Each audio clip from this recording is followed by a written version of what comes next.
Olá, meus amigos! Hoje nós vamos conversar sobre a Fleury, uma gigante na medicina diagnóstica do Brasil. E eu tenho uma tese de investimento para essa empresa. Quer saber? Ficou curioso? Então dá um like logo aí para me ajudar a fortalecer o canal e bora pro vídeo!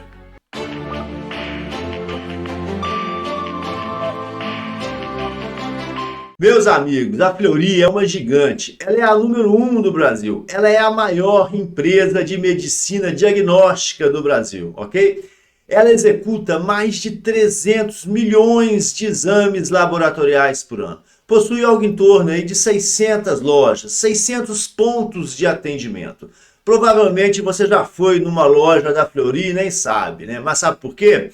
Porque hoje ela é composta, ela administra mais de 39 marcas diferentes. Então existem vários laboratórios aí no Brasil afora que foram comprados pela Fleury e atuam com marca diferente, com uma marca independente, né? Isso, meus amigos, sem contar do Hermes Pardini. A fusão com o Hermes Pardini, que foi precificada em mais de 2,5 bilhões de reais, é essa fusão que lançou a Fleury como o número 1 no segmento de medicina diagnóstica do Brasil, ok? É uma empresa que cresce muito. Nos últimos 5 anos, a taxa média de crescimento do seu faturamento chegou aí aos 20% anuais, tá? E segundo a Moody's, aquela empresa de rating de risco, né? Esse crescimento vai continuar acontecendo. Ela espera que nos próximos anos a Fleury cresça entre 7% e 9% ao ano, ok? Em relação à sua composição acionária, o principal acionista hoje é o Bradescão, cara. O Bradesco mesmo também investindo na Fleury, né?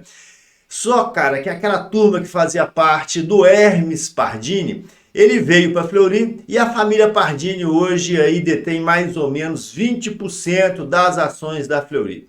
A Guelpar do investimento é proprietária de outros 5%. E o free float está na faixa dos 40%. Algo que eu acho muito legal é a base de investidores, pessoa física da Fleury. Existem mais de 160 mil investidores pessoa física, né? É uma base muito diversificada. O valor de mercado da Fleury hoje está estimado em algo em torno de 9 bilhões de reais, beleza? Suas ações possuem uma liquidez bem interessante, na faixa dos 50 milhões de reais. A volatilidade está estimada aí nos 30%. Coeficiente beta é inferior a 1, está na faixa do 0,92. Então é uma empresa mais moleirona, mais defensiva, e isso é bem legal, né? Dividendos? Cara, dividendos são baixos, tá? Nos últimos 12 meses ela pagou 6% de dividendos. Se você considerar os últimos 5 anos, está na faixa de 5%, ok? Mesmo tendo um payout alto na ordem dos 67%. Investir na Fleury, meus amigos, é acreditar numa tese de crescimento. É se colocar junto à maior empresa de medicina diagnóstica do Brasil. Não é oferir dividendos, é oferir crescimento. Por isso, meus amigos, investir na Fleury é uma opção para o longo prazo. Então vamos lá, pessoal, fazer a avaliação econômico-financeira da Fleury. Eu utilizo a análise dinâmica de balanços que dá ênfase, pessoal, em 3 grandes indicadores. O capital de giro, a necessidade do capital de giro e o saldo de tesouraria, ok? E eu apurei esses 3 indicadores para todos os anos de 2019 até 2025, beleza? Esse gráfico de blocos aqui embaixo, pessoal, do lado do monitor, ele representa a estrutura financeira da empresa no segundo trimestre de 2025.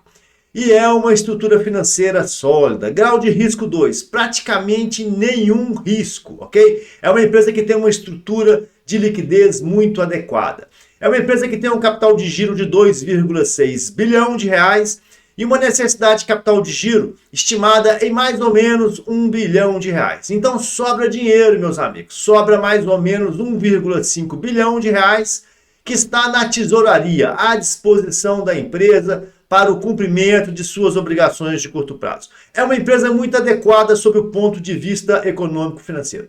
Mas a análise dinâmica de balanço, pessoal, ela preza muito a tendências desses indicadores, ok? Ver como que cada um desses indicadores se comporta ao longo dos anos. E é por isso que eu fiz o gráfico. E esse gráfico, pessoal, é um grande alívio, né? Porque ele é um gráfico sensacional, né? Percebam, pessoal, o capital de giro, que é a linha azul, como ele cresce de 2022 para 2025, né? Sai aqui da faixa aqui de 1,2, 1,3 bilhão de reais e praticamente dobra. Uma inclinação positiva muito forte, né? Chega a ser aqui algo em torno de 45 graus. O saldo de tesouraria, pessoal, ele está em níveis superiores à necessidade do capital de giro.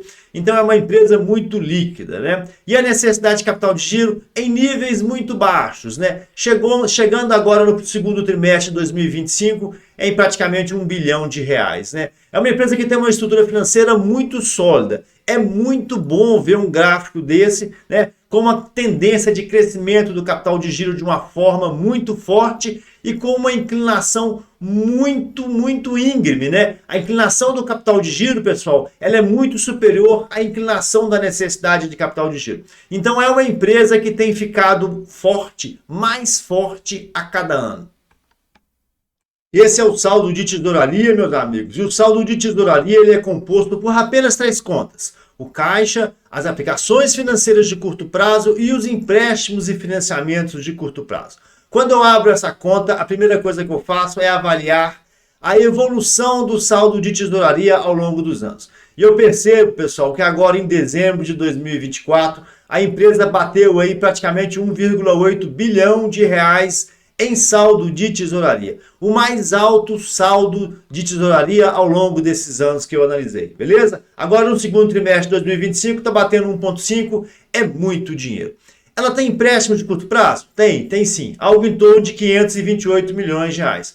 Mas, pessoal, as aplicações financeiras que ela tem de curto prazo e o saldo que ela tem em caixa, dá para ela pegar, liquidar esses empréstimos e ainda sobrar dinheiro. Então, essa liquidez que a companhia tem no curto prazo, ele vem das contas estratégicas do capital de giro ou ele vem da necessidade de capital de giro. Em relação à necessidade do capital de giro, meus amigos, quando eu abro essa conta, a primeira coisa que eu faço é comparar o crescimento da receita ao longo dos anos com o crescimento da necessidade de capital de giro. A receita, meus amigos, cresceu em 165%, saindo aqui de 2,9 bilhão de reais em 2019 e batendo 7,6, né, em 2024. Já a necessidade de capital de giro, meus amigos, cresceu em 454%. Aqui a gente tem que parar para pensar, para ver o que aconteceu. A necessidade do capital de giro ela deve aumentar de forma proporcional à receita. Mas no caso da Fleury, a necessidade de capital de giro destravou, ela disparou, ela aumentou em 454%, né? E a receita em apenas 165%, né? Analisando aqui a estrutura das contas, né, da necessidade do capital de giro, a única conta que nos chama muita atenção é o contas a receber, que durante esse período analisado saiu de 570 milhões de reais em 2019, batendo aqui praticamente 1,9 bilhão de reais em 2025, né, pessoal? Se a gente considera, se a gente avalia o prazo médio de recebimento da empresa, nós vamos perceber que a empresa em 2019 tinha um prazo médio de recebimento de 72 dias e agora está em torno de 78 dias. Aumentou 6 dias apenas, né? Mas em relação a dinheiro foi 1,2 bilhão de reais, né? Então a gente pode dizer, pessoal, que o que está demandando necessidade de capital de giro crescente da Fleury é a conta de contas a receber, que ela está com valores bem elevados, ok? E essa é a conta do capital de giro, pessoal, e quando a gente abre essa conta, chama a atenção a forma consistente que o capital de giro próprio vem crescendo ano após ano.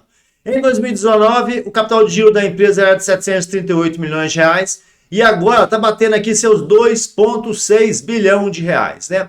O que chama atenção aqui, pessoal, nessa tabela? O crescimento do imobilizado e o crescimento do intangível, né? Se a gente somar essas duas contas aqui, dá praticamente 5 bilhões de reais E isso aqui, pessoal, já denuncia que a Fleury é uma empresa que gosta de fazer uma comprinha, viu? Ela anda comprando muitos laboratórios e essa contabilização no intangível aqui é a diferença entre o valor pago e o valor contábil, né? Que ele é imobilizado no ativo, né? Beleza? De onde que veio esse dinheiro? Esse dinheiro veio de empréstimos, né? Ao longo dos anos aqui de 19 a 2025, a empresa contraiu mais de 3,5 bilhão de reais, mas o seu capital social também cresceu em mais de 1,3 bilhões de reais e a conta de reservas, meu amigo, está aqui estimada em 1,8 bilhões de reais de acréscimo ao longo desse período, né? Então é uma empresa assim que ela conjuga, né, um capital de giro cada vez mais forte, financiado pela conta de empréstimos de longo prazo, né? Mas ela também é uma empresa que gera resultados robustos, né? E por isso o seu patrimônio líquido vem ficado cada vez mais forte ano após ano. Meus amigos, vocês se lembram do endividamento que eu falei que a empresa tem de curto e longo prazo?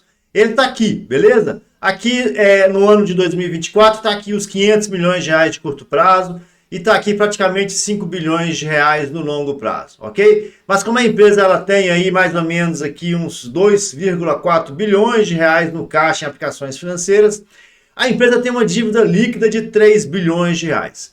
Isso é muito ou isso é pouco? A Fleury é uma empresa endividada? Então, pessoal, se nós pegarmos essa dívida líquida de 3 bilhões de reais aqui no mouse, ok?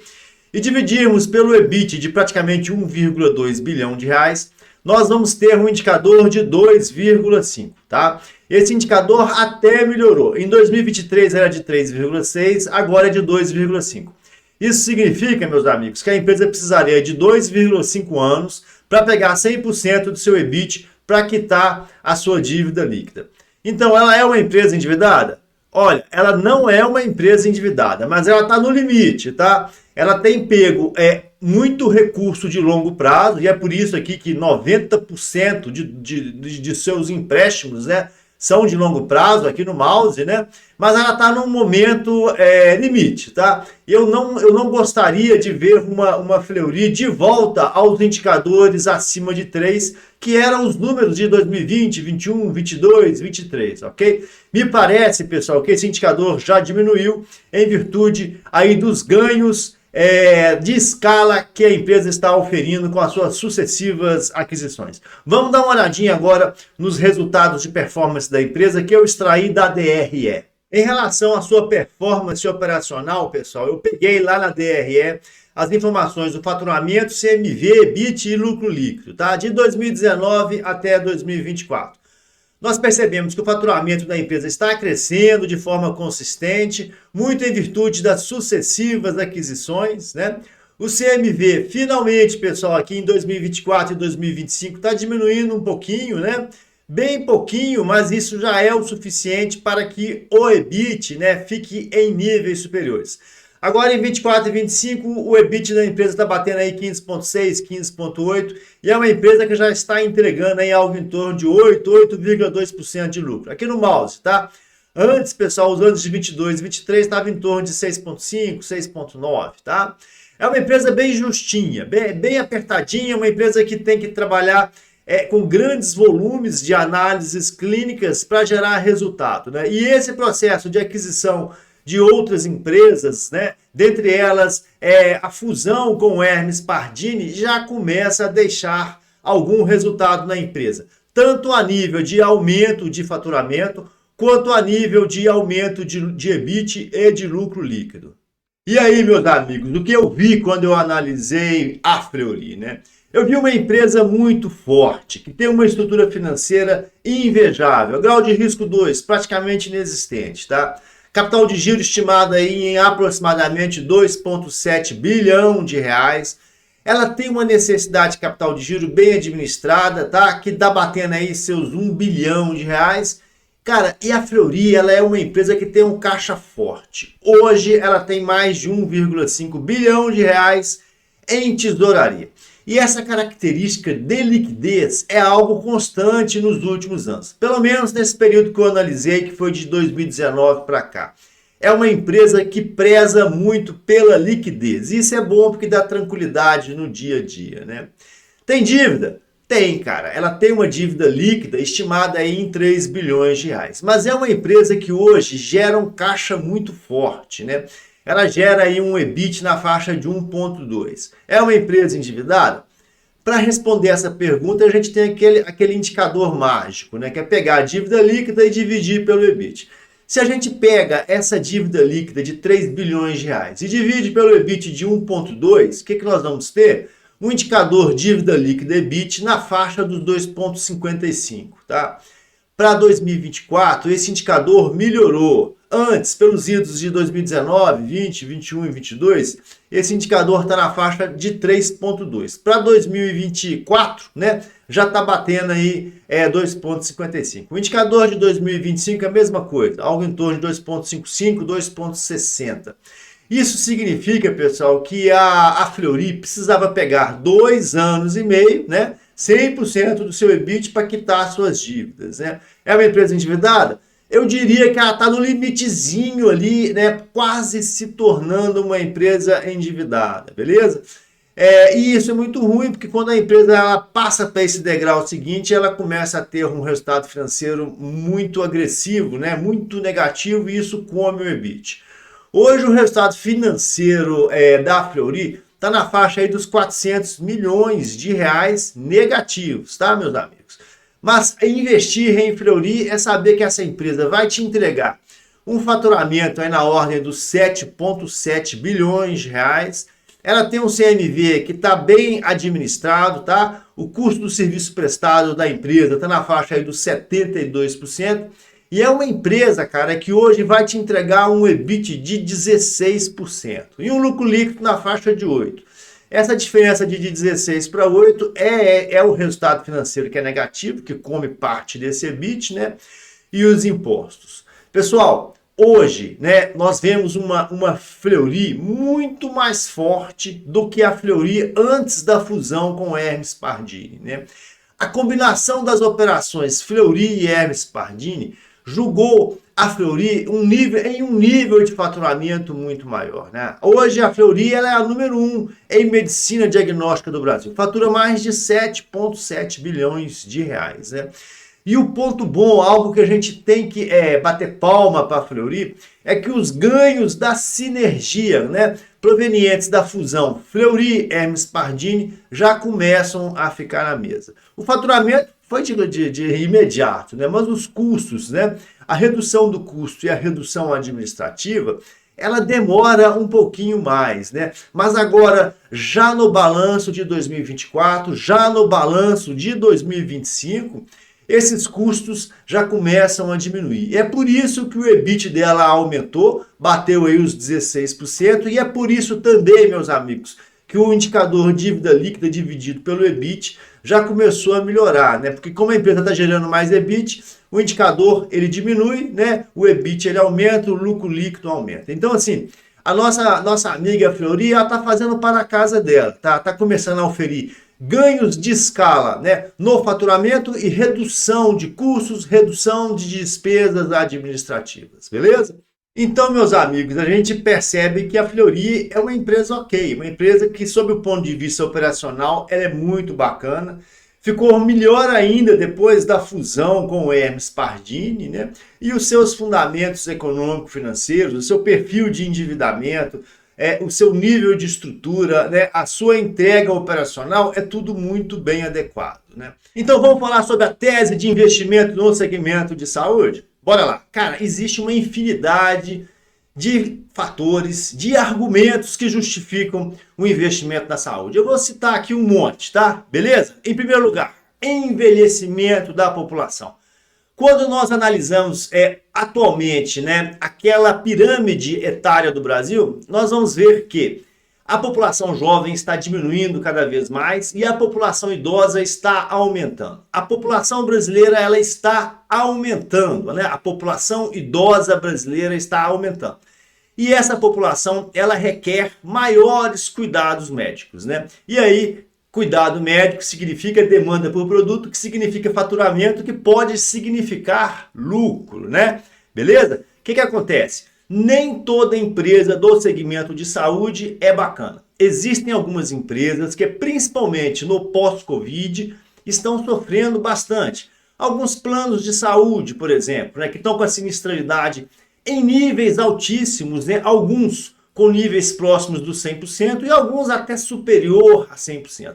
Essa turma está sofrendo barbaridade, cara. E aí o que acontece? O resultado ele é pífio, né? Por outro lado, nós tivemos também, né, uma inflação, né, de custos pós-Covid muito absurda, né? E por outro lado, o poder, né, o poder aquisitivo da população não acompanhou. Então o que acontece? Você tem muitas empresas, muitos hospitais, planos de saúde, muitos produtos que são oferecidos nesse segmento de saúde que hoje estão com a margem muito reduzida. Nesse momento, cara, é bom você escolher a empresa correta do setor, né? Você escolher, vamos dizer assim, os subsetores que menos sofrem com esse segmento, né? E aí, cara, a medicina diagnóstica surge como uma grande oportunidade, principalmente por quê? Porque ela tem um produto inelástico, né? O que é produto inelástico? Produto inelástico é aquele que, se você variar o preço, a demanda, cara, ela não está nem ligando, ela vai acontecer. Vamos dar um exemplo. Se você precisa fazer um exame de sangue, né? Se o exame de sangue lá custa R$10, eu vou fazer, tu vai fazer. Se ele passa a custar 15, você não vai deixar de fazer porque o preço saiu de 10 e foi para 15. Você vai fazer do mesmo jeito, né? É claro, meus amigos, que eu sei que a Fleury, ela atende o setor público, ela atende o setor privado, as pessoas que vão lá, né, pagar, fazer o exame laboratorial e pagar à vista particular, mas tem também o plano de saúde, né? E aí a briga é forte entre as administradoras de plano de saúde e essas empresas laboratoriais. Mas de qualquer forma, a Fleury, ela tem um produto que ele é inelástico. Na verdade, né, o segmento de saúde inteiro, ele é inelástico, né? E aí você pode até abranger aí o segmento de remédios também, né? A indústria farmacêutica, beleza? Vamos lá. O setor de saúde também ele é descorrelacionado com o PIB, né? E se a gente for pegar séries históricas aí dos últimos 20 anos, nós vamos ver que sempre o setor de saúde cresce de uma forma mais forte que o PIB. Vou dar um exemplo que está na minha cabeça aqui, que eu li há pouco tempo. Em 2020, o setor de saúde cresceu mais ou menos 10 pontos percentuais, né? E isso aí foi na época do Covid, né? 2020 já foi em pleno desabrochar do Covid, né? Beleza? Tranquilo? Além disso, o que nós temos? Nós temos nesse segmento da medicina diagnóstica um setor, cara, que ele é um espetáculo. Ele tem um potencial de faturamento de algo em torno de 80 bilhões de reais. Se a gente pensar que a Fleury fatura aí uns 7,8 bilhões de reais por ano. A DASA, né, que é o segundo no ranking das maiores empresas de medicina diagnóstica, fatura uns 7,5. Então 7,5 da DASA com 7,8 da Fleury, dá aí uns 16, vamos arredondar. 16 para 80, cara, é muito dinheiro. Né? São 64 bilhões. Então, existe no mercado uma demanda, né, que está aí. Ela está pulverizada em mais de 20 mil laboratórios, pequenos laboratórios, laboratórios médicos. Aí o que acontece? A Fleury é uma empresa que ela se especializou nos últimos anos em, né, fusões, em aquisições, no famoso M&A. Ela compra, incorpora, aumenta o seu faturamento e ganha escala, né, num nível muito maior. Reduz seus custos, aumenta o seu EBIT e aumenta o seu lucro líquido. Então nós estamos falando de uma empresa que é a Fleury, que já sabe fazer fusões e aquisições, né?